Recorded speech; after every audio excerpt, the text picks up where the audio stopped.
અને બીજી તરફ વલસાડ જિલ્લામાં પણ વરસાદે મેઘતાંડવ મચાવ્યું છે।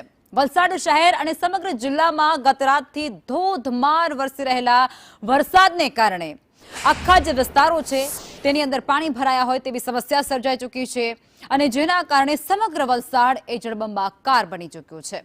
શહેર તેમજ ઉપરવાસમાં પડેલા મુશળધાર વરસાદને કારણે તિથલ રોડ, પિચિંગ, કાશ્મીરનગર, છેપવાડ અને પાણી સહિતના જે તમામ નીચાણવાળા વિસ્તારો છે તે પાણીને હવાલે થઈ ગયા। મુશળધાર વરસાદ અને નદીઓમાં વધતા જળસ્તરને કારણે તંત્ર દ્વારા એલર્ટ પણ આપવામાં આવ્યું છે। ક્યાંક લોકો તો ક્યાંક વાહનો ફસાવવાની ઘટનાઓ પણ સામે આવી છે અને આ તરફ કાશ્મીરનગર અને લીલાપુરમાંથી લોકોનું સ્થળાંતર કરવાની પણ નોબત આવી।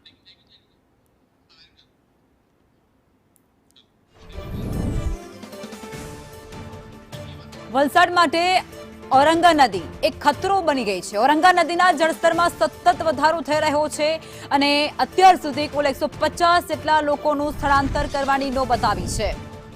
ઔરંગા નદી જેમાં અત્યારે પૂરની પરિસ્થિતિ છે। કાશ્મીરનગર, વેજલપુર સહિતના જે વિસ્તારો છે ત્યાં વરસાદી પાણી ભરાવાની શરૂઆત થઈ ચૂકી છે।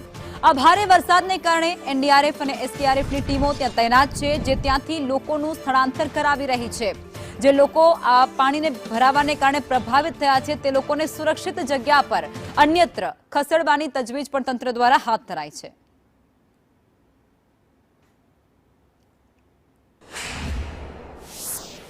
તો આપણા વહીવટી તંત્રમાં બધા જે ઓફિસર છે, ફિલ્ડ ઓફિસર, મામલતદાર, ટીડીઓ શ્રી, સીઓ અને એમની આખી ટીમો અને પોલીસ તંત્ર આખું ફિલ્ડ ઉપર જ છે। અમે પણ કાલે ધરમપુર, વલસાડની મુલાકાત લીધેલી હતી। આજ સવારે પણ જે નીચાણના વિસ્તાર છે મેં પણ મુલાકાત લીધેલી છે અને સાવચેતીના ભાગરૂપે અમુક વિસ્તારોમાંથી, દાખલા તરીકે આપણા કાશ્મીરનગર છે ત્યાંથી અમુક લોકો ખસેડવામાં આવેલા છે, પરંતુ આવી કોઈ ચિંતાજનક વાત અત્યાર સુધી જિલ્લામાં નથી। એનડીઆરએફની, એસડીઆરએફની ટીમો પણ સ્ટેન્ડ બાય ઉપર છે। વલસાડમાં અતિભારે વરસાદ વરસ્યો છે અને આ વરસાદને કારણે ઘણા બધા વિસ્તારો જે પાણીને હવાલે થઈ ચૂક્યા છે। ખાસ કરી નદી નાળા છલકાઈ રહ્યા છે અને ત્યારે ઔરંગા નદી એ વલસાડ માટે અત્યારે જાણે ખતરો બની ગઈ હોય તેવું લાગી રહ્યું છે, કારણ કે નીચાણવાળા જે વિસ્તારો છે તેમાં વરસાદી પાણી ભરાઈ ચૂક્યા છે। ત્યાં વસવાટ કરતા 150 જેટલા ઘર અત્યારે પાણીને હવાલે થઈ ગયા છે। ઘૂંટણ સમૂહ પાણી એ ઘરની અંદર પ્રવેશી ચૂક્યું છે અને જેને કારણે ત્યાં વસવાટ કરતા તમામ સ્થાનિક લોકોને અન્યત્ર સલામત સ્થળે ખસેડવામાં આવી રહ્યા છે। વલસાડ જિલ્લામાં સામેલાધાર વરસાદ અને વાપીમાં વહેલી સવારથી અવિરત વરસાદ વરસી રહ્યો છે। વાપી કોર્ટ પરિસર એ પાણીમાં ગરકાવ થઈ ચૂક્યું છે। એટલું જ નહીં, તમામ એ નીચાણવાળા વિસ્તારો જેમાં પાણી ભરાઈ ચૂક્યા છે। કોર્ટે આવેલા અનેક અરજદારો પણ આમાં અટવાઈ ગયા હતા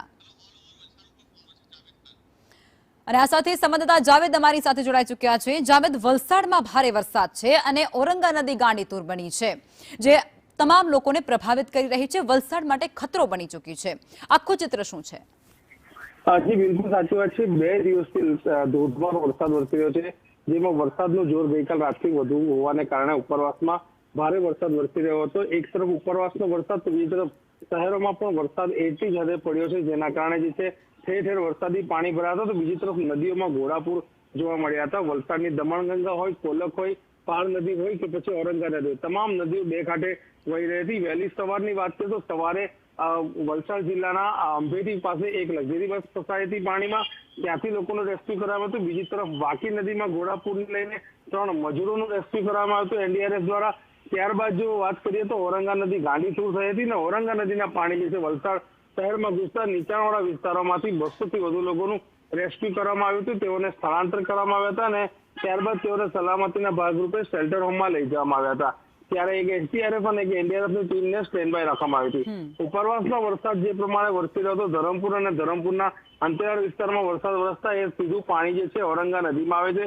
બીજી તરફ ભરતીના કારણે દરિયો પાણી ના લેતા ઔરંગા નદીનું પાણી સ્થિર થતા એ પાણી શહેરમાં ઘૂસતું હતું ને જેના કારણે શહેરીજનોની ચિંતા ઔરંગા નદી વધારી હતી। હાલ ઔરંગા નદીનું પાણી જે છે એ બ્રિજથી નીચેથી જઈ રહ્યું છે, એટલે કે ભયજનક સપાટીના નજીકથી હાલ વહી રહ્યું છે। બીજી તરફ દરિયો જે છે ભરતી હવે ઉતરવાનો સમય છે, એટલે કે ઓટના સમય જે છે ઉપરવાસનું પાણી સીધું દરિયામાં જતું રહેશે, જેના કારણે હવે ક્યાંક ને ક્યાંક વલસાડવાસીઓએ રાહતનો શ્વાસ લીધો છે। બીજી તરફ કોલક નદીમાં પણ ઘોડાપૂરને લઈને જે દમણથી વલસાડને જોડતો જે પાતળાનો બ્રિજ છે તે બંધ કરી દેવામાં આવશે કારણ કે બ્રિજને અડીને હા, એટલે નદીના પાણી બધી જ વહેતા નદીઓ અત્યારે ગાંડીતુર છે કારણ કે ઉપરવાસમાં ભારે વરસાદ છે અને પ્રવાહ સતત વધી રહ્યો છે. જાવેદ, જોડાયા તે બદલ આભાર.